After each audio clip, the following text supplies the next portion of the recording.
Quantas vezes a gente tenta fazer o outro executar as nossas próprias vontades, fazer os outros pensarem conforme nós pensamos? Isso não é comum, isso muitas das vezes causa conflito entre os próprios amigos, isso causa conflito entre os familiares, porque simplesmente às vezes queremos implementar no outro as nossas próprias vontades. Seja muito bem-vindo, seja muito bem-vindo a mais esse episódio do Rumo Certo. Renata, seja muito bem-vinda, Jorge, sejam muito bem-vindos. E hoje nós vamos estar falando aqui justamente sobre isso. A gente vai estar falando aqui do capítulo 20 do livro Rumo Certo, Familiares e Amigos, né? E o quanto nós, às vezes, ou na maioria das vezes, tentamos fazer com que o outro seja nós mesmos, ou faça aquilo que nós gostaríamos de fazer nas nossas vidas, ou gostem daquilo que nós gostamos, né? E trilhem caminho que nós gostaríamos de ter trilhado. E infelizmente isso acaba causando muito conflito, isso causa muita frustração, principalmente da parte de quem anseia, né? De quem tem esses desejos, tá bom? Bom, mas vamos começar a nossa leitura, que aí a gente vai pontuando isso aqui ao longo aqui da nossa jornada, tá bom? Então ele fala assim, ó, no primeiro capítulo ele já começa aqui, ó: no torvelinho das preocupações em torno dos familiares queridos, pausemos de algum modo para enxergá-los não com os olhos da afeição possessiva, e sim na posição de criaturas de Deus, como são tanto quanto nós. E a primeira coisa que a gente precisa entender é que nada acontece por acaso. Nada acontece por acaso. É muito comum a gente ter conflito familiar, né? Conflitos familiares. É comum a gente ter muita negação de pai para filho, de filho para pai, justamente por colocar no outro uma expectativa interna nossa. Só que a gente precisa entender que nada é por acaso. Nós encarnamos nessa terra em um determinado ciclo familiar por objetivos, por motivos, né? E esses motivos às vezes é tirar aprendizados ali do processo. Só que devido ao nosso ego, às nossas vaidades, às nossas paixões, nós tendemos a nos colocar na frente do outro, entendendo que o outro é algo nosso, entende? Só que não é assim. Todos nós somos filhos do mesmo Pai, todos nós somos iguais perante a Deus, perante a espiritualidade, e encarnamos aqui na posição de pai e filho ou filho-pai, porque a gente precisa aprender algo. E quando a gente começa a entender que nós somos seres individuais, nós somos espíritos individuais, porém morando em coletivo, para que uns ajudem os outros na evolução, na progressão moral e espiritual, a gente começa a entender e enxergar o outro como essa pessoa, ela tem os próprios aprendizados. Essas pessoas, elas têm os próprios desafios, elas precisam seguir em frente, com ou sem a nossa vontade. Só que quando vai sem a nossa vontade é onde começa a criar todo esse transtorno, né? Então, como ele fala aqui, e sim na posição de criaturas de Deus, como são tanto quanto nós. Então a gente precisa internalizar isso de forma intencional, que nós somos seres individuais, apesar de estar de repente numa posição temporária de pai, filho, filho, pai, né, tio, enfim, é algum vínculo familiar ou amigo propriamente dito, né? E aí ele continua aqui, ó: queríamos talvez que eles crescessem por nossos padrões, né? Queríamos talvez que eles crescessem por nossos padrões. No entanto, possuem caminho, outros pelos quais chegarão às mesmas fontes da fé que nos apoia a existência. Então, é comum que eles querer que essas pessoas sigam os nossos padrões, só que eles têm o caminho deles para seguir, e talvez esses caminhos levem para o mesmo lugar que o nosso, percebe? Só que a gente precisa, de novo, internalizar que cada um de nós somos seres individuais, somos indivíduos, e precisamos entender que cada um tem o seu papel, e não querer impor ao outro as nossas vontades.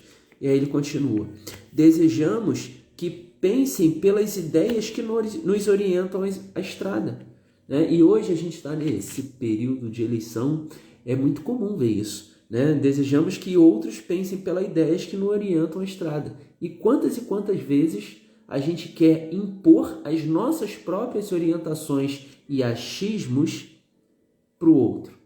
E isso que, inclusive, né, há 4 anos atrás, nós tivemos brigas gigantescas entre famílias por posições opostas, entende? Por quê? Porque nós tendemos a entender que o outro tem que pensar igual a gente, não é assim que funciona. Não é assim que funciona, tá? Então, desejamos que desejávamos que passassem pelas ideias que nos orientam a estrada, mas trazem consigo vocações e tendências, ideal e visões muito diversos daquele que nos caracterizam a marcha. Percebe? Aí ele continua: aspirávamos a tê-los no mesmo trabalho que mais se nos adapta à maneira de ser. Todavia, nem sempre se destinam a fazer aquilo que nos compete realizar. Ele continua aqui, anelávamos, desejávamos situá-los nos figurinos da felicidade que nos aparecem mais justos e aconselháveis. Entretanto, permanecem guiados pelo governo da vida para outros tipos de felicidade que ainda não chegamos a conhecer. E quando a gente fala de felicidade, ninguém quer que o outro sofra, né? Ninguém quer que o outro sofra, principalmente quando esse outro é um ente querido, um amigo, um irmão, um filho, um pai. Ninguém quer que o outro sofra. Só que nós temos os nossos próprios conceitos de felicidade. E felicidade é algo muito subjetivo. Porque felicidade para você pode ser uma coisa, para mim pode ser outra, e para uma terceira pessoa pode ser algo completamente diferente, que não esteja alinhada nem comigo, nem com você. E por esse entender, a gente tende a querer que o outro seja feliz. Só que querer que o outro seja feliz baseado nos nossos conceitos. Entende? Então, a gente precisa entender e internalizar isso, que a felicidade ela é muito característica e individual de cada ser. Percebe? Os próprios desafios, as próprias provas e expiações que nós vamos ter ao longo da nossa jornada são coisas muito características, são muito individuais. Só que às vezes a gente quer para o outro aquilo que nós achamos que é bom para a gente. Percebe? E como isso é causa de conflito. Como isso é causa de brigas entre pessoas queridas, entre irmãos, pais, amigos. Simplesmente porque, por ser um amigo, por ser um irmão, por ser um pai, uma mãe, um tio, a gente não quer que o outro sofra. Só que a gente não quer que o outro sofra baseado nos nossos próprios conceitos, nas nossas próprias ideias de sofrimento e felicidade. Entende? Só que quando a gente aceita que cada um de nós temos uma caminhada individual, temos uma jornada individual e que o outro ele vai servir ali para nos guiar e fazer com que nós tenhamos as nossas próprias percepções também, porque quantas e quantas vezes é através do outro que chegam os nossos próprios aprendizados. Então, isso tudo é uma grande teia, é uma grande malha que nós todos somos interligados. Então, apesar de nós sermos pontos individuais, nós estamos interligados, eu, você, entende? Só que a gente precisa aceitar que nós somos seres individuais e que você não necessariamente vai gostar das mesmas coisas que eu. E isso faz parte. Isso faz parte. Se essa ideia, se essa internalização somente você conseguir aplicar na sua vida, ela já vai ser um limitador absurdo de frustrações, de culpas, de brigas que podem futuramente acontecer. Entende? Porque a gente simplesmente vai aceitar o outro como ele é e não querer impor ao outro aquilo que nós queremos, a nossa felicidade ou aquilo que nós entendemos como felicidade. Percebe? E aí ele continua aqui. Às vezes, não nos conformamos ao vê-los sofridos ou inquietos. E ninguém se conforma em ver o outro, principalmente aquele outro que a gente ama inquieto, sofrendo. Ninguém se conforma com isso. Porém, é forçoso considerar que como nos ocorre, estarão carregando débitos e compromissos, que nem nós e nem eles resgataremos sem dificuldade ou sem dor.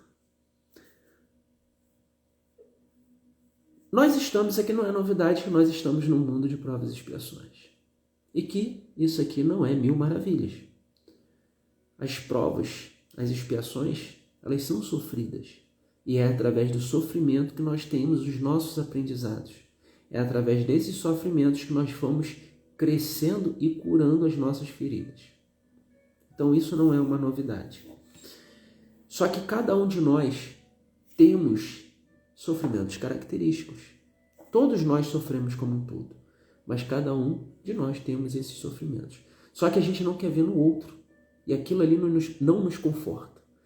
E a gente cai de novo em entender que aquilo que o outro está passando são as provas e as expiações que eles precisam passar. Só que, na maioria das vezes, a gente quer inverter essa polarização, inverter essa fase. E isso não é legal. Isso não é legal.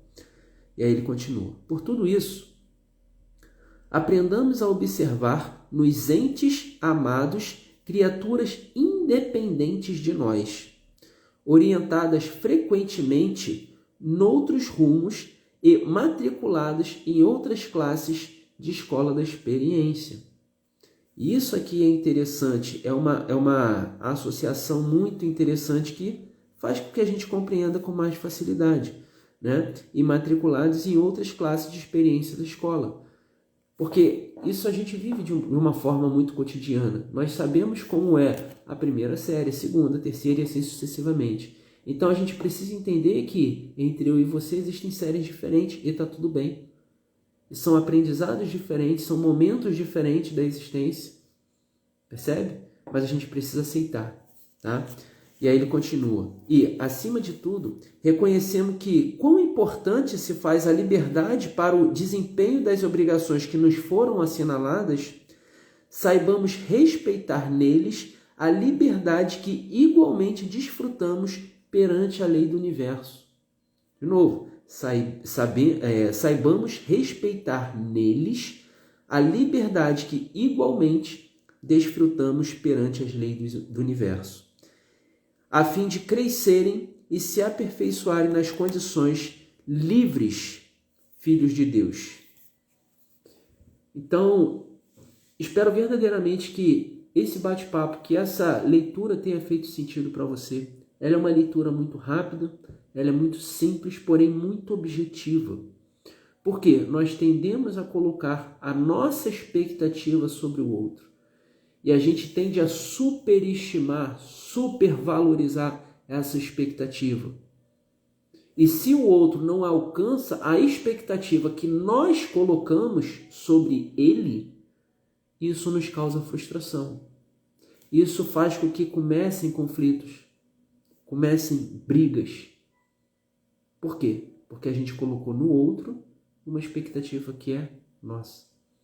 Então, quando a gente entende que nós somos seres individuais, nós somos espíritos individuais e que cada um está no seu momento existencial, cada um tem os seus próprios aprendizados, as suas próprias provas e as suas próprias expiações. E entende que se algo está acontecendo com ele, é porque precisa acontecer. E a gente só faz a pedir, a orar por Deus para que dê sabedoria para essa pessoa, para que ela consiga seguir a jornada, que ela consiga seguir a trilha dela da melhor forma possível. A gente começa a quebrar a raiz primária, a causa primária de muitas e muitas brigas, simplesmente porque nós aceitamos que o outro é como é. Então, quando a gente vira essa chave de entender que somos seres individuais, que o outro tem as suas próprias provas, próprias inspirações e os seus próprios conceitos de felicidade e do que é bom ou ruim para ele, e não criamos expectativas colocadas por nós para o outro, metade dos nossos problemas acabam. Porque a gente começa a se preocupar com os nossos próprios aprendizados. Entende? Vendra, seja muito bem-vinda. Acho que é assim que se pronuncia, né, Vendra? Então, verdadeiramente, eu espero que esse bate-papo tenha feito sentido para você. Que Deus realmente te dê sabedoria, te dê clareza, para não colocar expectativas que não cabe. Não cabe a nós querer que o outro faça aquilo que nós queremos ou que nós deveríamos ter feito para nós mesmos. Percebe? Então, verdadeiramente, eu espero que você tenha sabedoria suficiente para olhar para o outro, para outra pessoa, para aquela pessoa querida e entender que eles têm o papel, nós temos o nosso papel de irmão, pai, amigo, de sociedade como um todo, mas que somos seres individuais e cada um de nós está trilhando uma jornada em séries diferentes da nossa jornada. Talvez você já esteja na 8ª série e o outro esteja na 1ª ainda. Não tem como você ensinar integral e derivada para alguém que não aprendeu proporção direta, somar e dividir ainda. Percebe? Então a única coisa que a gente pode fazer para que o outro tenha o melhor dos melhores é orar para essa pessoa e pedir que Deus dê sabedoria, que Deus ilumine o caminho e que Deus proteja essa pessoa na sua própria jornada. Tá bom? Te desejo muito sucesso, beijo no coração e até quinta-feira que vem com mais um capítulo do Rumo Certo. Até mais, tchau, tchau.